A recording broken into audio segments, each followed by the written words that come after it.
SSH brute force attack remain one of the most common attack vector in cybersecurity. Understanding how tools like Medusa work is essential when it comes to offensive security testing and defensive hardening. In this video, I'm going to show you how to brute force SSH using Medusa 2. To begin this lab, I have already created the password list and the usernames. So let me show you the list I've created. So this is the password list and the username. So let me view the list. Nano password.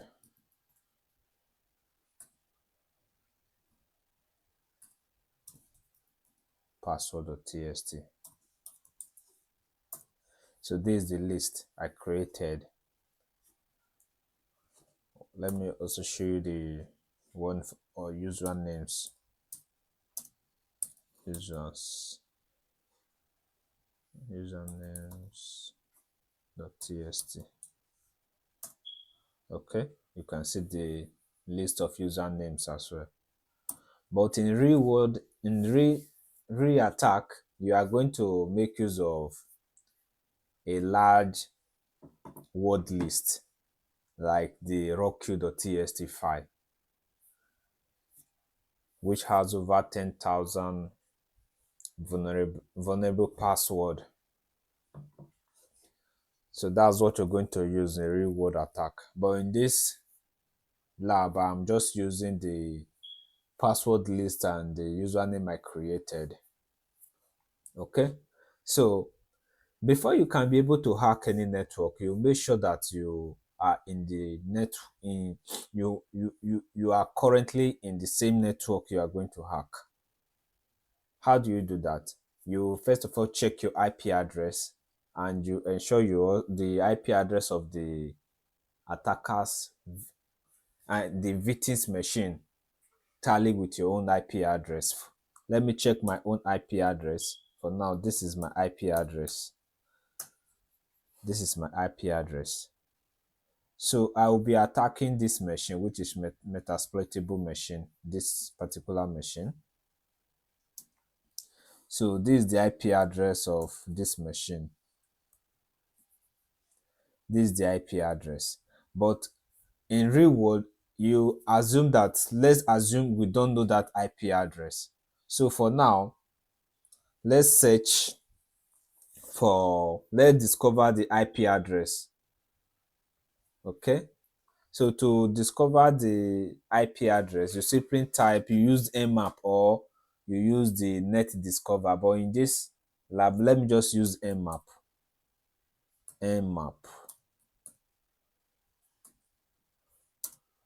So let's assume you don't know the IP address of the victim's machine you want to target. So your own IP address, this is the IP address. Okay, you just type 192.168.72.0/24. So we'll scan the whole network to see available devices. So as soon as you get the available devices, then you will be able to figure out the IP address of the victim's machine you want to target. Okay, still scanning. So now you can see we already got the IP address of the victim's machine, which is this one. Okay, so for now you already know the IP address you want to target, but you don't know the services that are running on that machine, and you don't know if there is open port. So let's scan for services and also to discover if there is open port in that machine. To do that, we are still going to use mmap for this. What's wrong with this PC? We are still going to use mmap dash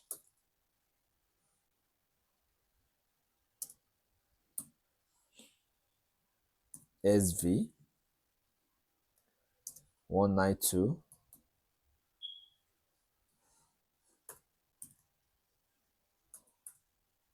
192. What is wrong with this keyboard? 192.168.72.136, which is the this thing we discover, the IP address of the vintage machine we discover. So we scan for open ports to know the services that are running, and also can be able to discover the open ports. Okay, so it's actually scanning now. Let's give it some minutes. We are going to get the list of services that are running, and also discover if the ports are closed or open.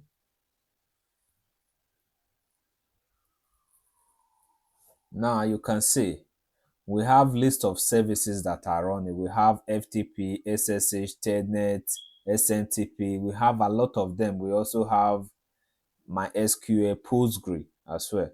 So now you can see all of them are opened, state opened, okay? Port 22 for SSH. So in this lab, I'm going to actually attack the SSH, okay? So now let's assume, or let me use Medusa now, okay? Since we already discovered the services that is running and the port is open, now we are going to use Medusa to brute force the SSH so that I can be able to get the username and password. Okay, so to do that, we simply type Medusa dash h, which is we are going to enter the IP address of the victim's machine, 192.168.72.136. Okay, so dash u usernames.txt dash p. What's going on? Dash p password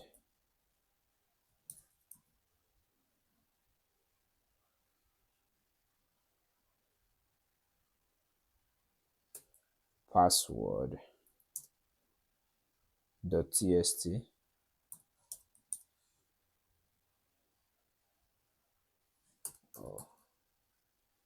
passwords.txt dash m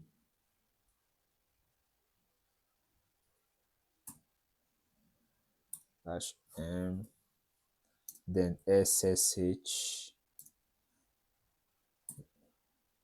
T4 dash F.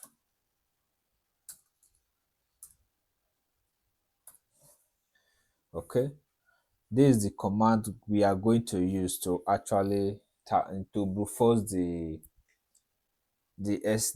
SSH. So let me explain the command to you. Okay, we are using Medusa 2. Then this dash h is simply means target this IP address. Okay, which is, yes, target this IP address. Why? This is the list of usernames you are going to use. This is the list of password you are going to use, because it's going to use the combination of the username and password to brute force the SSH. Okay, Why M stand for module, okay, the module. Why the minus dash T4 is the number of parallel attempt, okay. So F simply means stop when successes hit, okay. So let me enter now to for the stuff to start forcing, okay.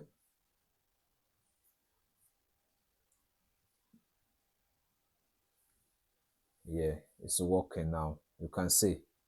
So it's going to use the combination of the password and username list I created. In some minutes you are going to get success. But if you are using rockyou.txt file, it will take a longer period of time because it's going to use the combination of over 10 million username and password until the username and password matches.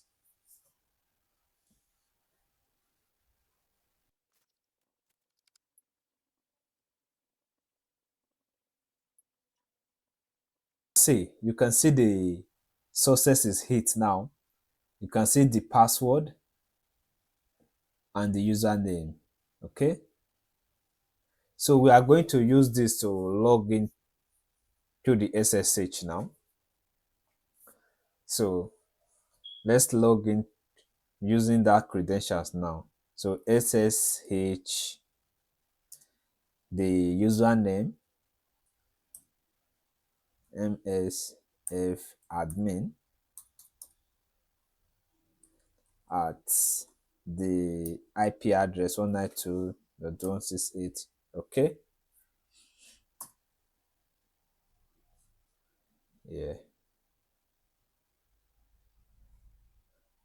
Let's wait for it. Now it's requesting for the password. So I will input this same password. Okay. msf admin. We are in. We are in now. So the attacker has gained access to the victim's machine, and here the attackers can do so many things. So let me ask, who am I? Who am I? So MSS admin. So let me print working directory, home directory, lists, the directory and file. So you can see different files and directory we have here, okay. So let me enter into this directory, cd vulnerable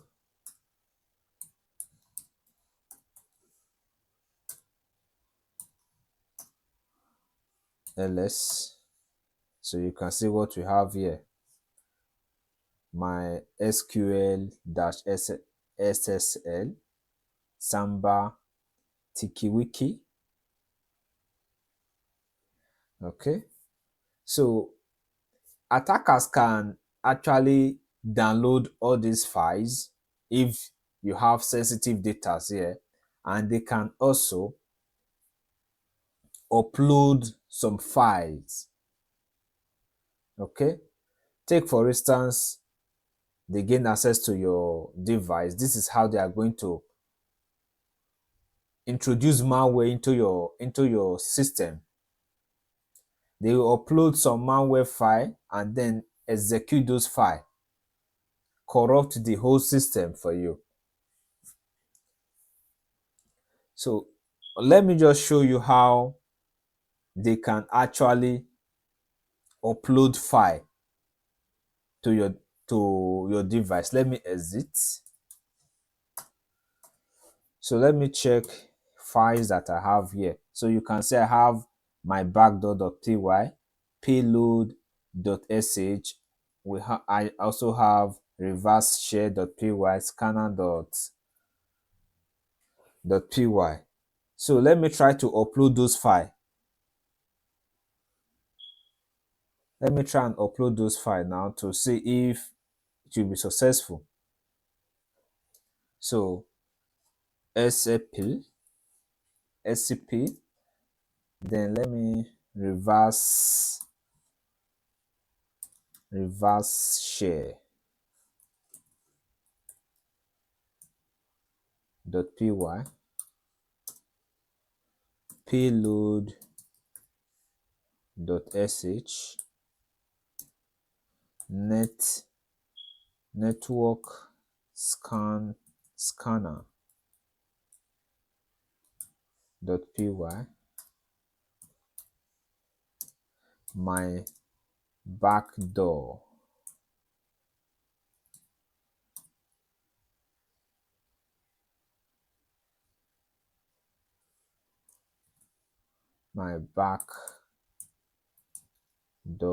.py was .py. Oh, okay, let me just upload just this. Okay, so the username msfadmin at the victim's IP address 192.168.72.136. Okay, column/temp.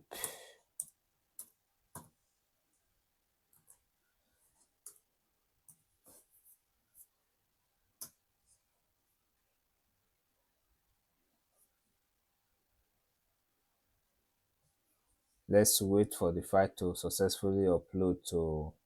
Okay, let me input the password. It's still requesting for the password. msfadmin. Successful now. The password was wrong before. So you can see I successfully uploaded this file to the attacker's machine, to the victim's machine. So take for instance this real world scenario. This real world, I will be able to actually upload all this to the victim's machine and then carry out reverse engineering or create a backdoor.